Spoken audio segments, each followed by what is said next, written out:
Thank you for the introduction, and thank you so much to the organizers for inviting me to be here with you. It's a pleasure for me to be here, and it's super good to be after Alexander because I can almost subscribe everything what he said. So my name is Carolina. I'm working for Dow Chemical. Dow is a multinational producer of material science, mostly chemicals and plastics. I'm working in the plastics division, 18 years in the industry. And I want to give you the perspectives here on plastic recycling, coming from a raw material producer who is starting our journey in the recycling industry. So I'm very happy to be here also because I think we are going to be learning from each other. So let's start to why we should recycle. I hear from some panelists before myself, we should do this because of the targets. No, we should do this because of the business opportunity.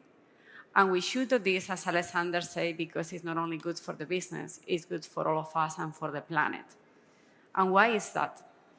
The targets are there to help us to enable the business and not the other way around. And there is a tremendous business opportunity for plastic recycling in Turkey and globally. Why we need to recycle?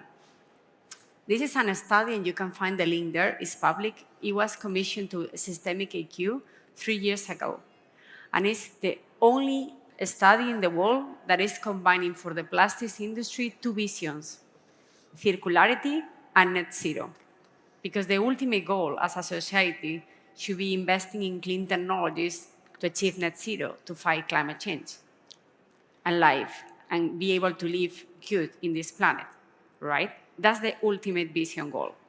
And to get there, this report is saying that to achieve in Europe a plastics industry vision by 2050, the industry, the conversion plastics industry, will need to be using 70% of non-fossil sources to produce plastics.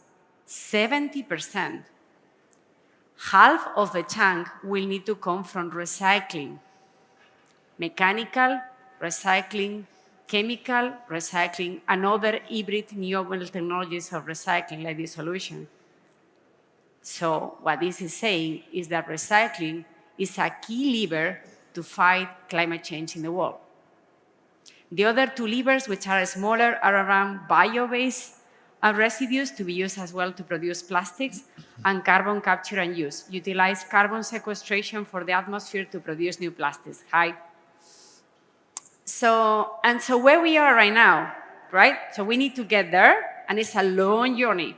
So where we are starting, and this is data as well published unofficially by Plastics Europe, just to set the scene in Europe and in the rest of the world, because let's put the things a little bit in perspective. Today, around 20% of the 54 million metric tons per year of plastics produced in Europe are already coming from circular sources. Mechanical recycling, chemical recycling, bio. And you may say, that's good, right? 20% is already quite good enough.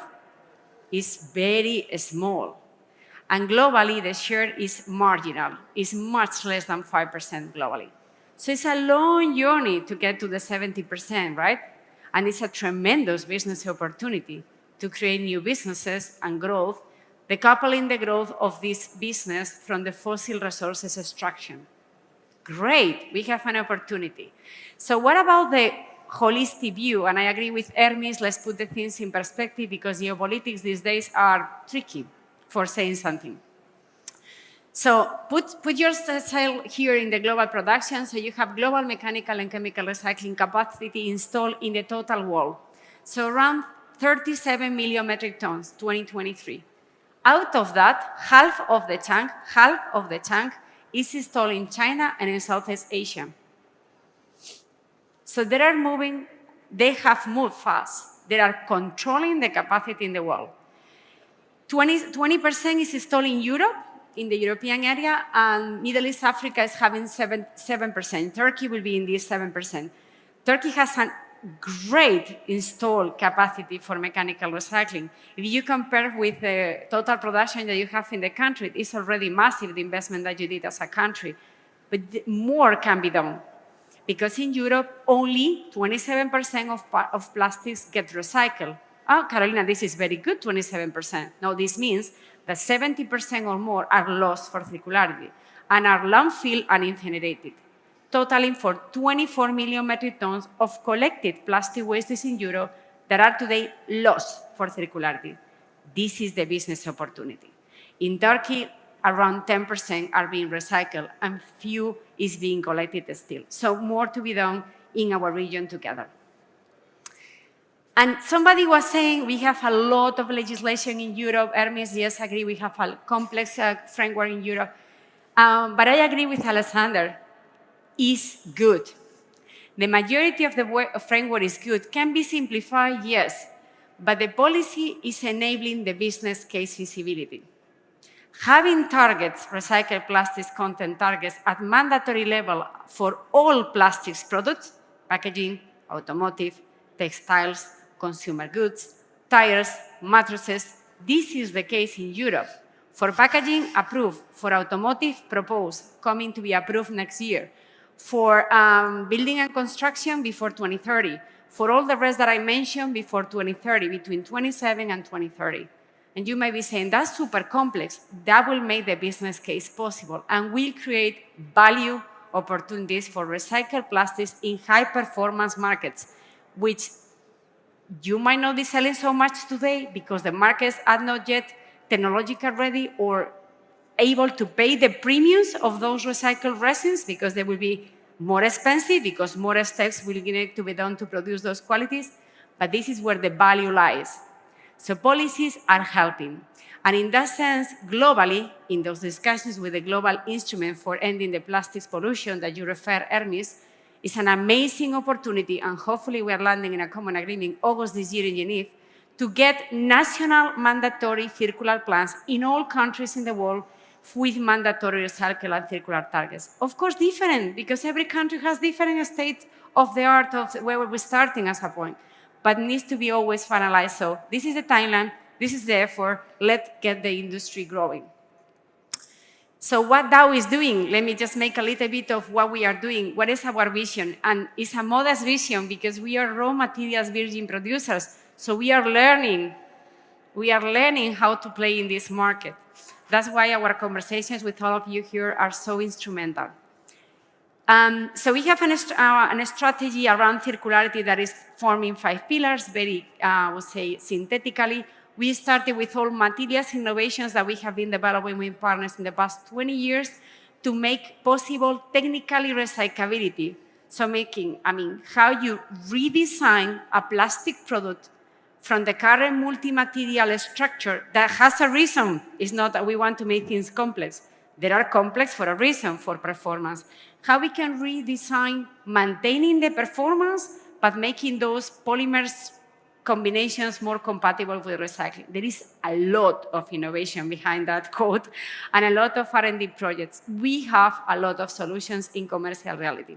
Second piece, mechanical recycling. We are exploring specific strategic partnerships to try to target high-value performance markets in combination of one-step compounding, huge purity of the mechanical advanced processes to be washing and having those preparations together with materials knowledge science that we have to incorporate performance boosters, because you want to increase the use of recycled plastics in high-value applications, you need to do some boosting of the performance to compensate that.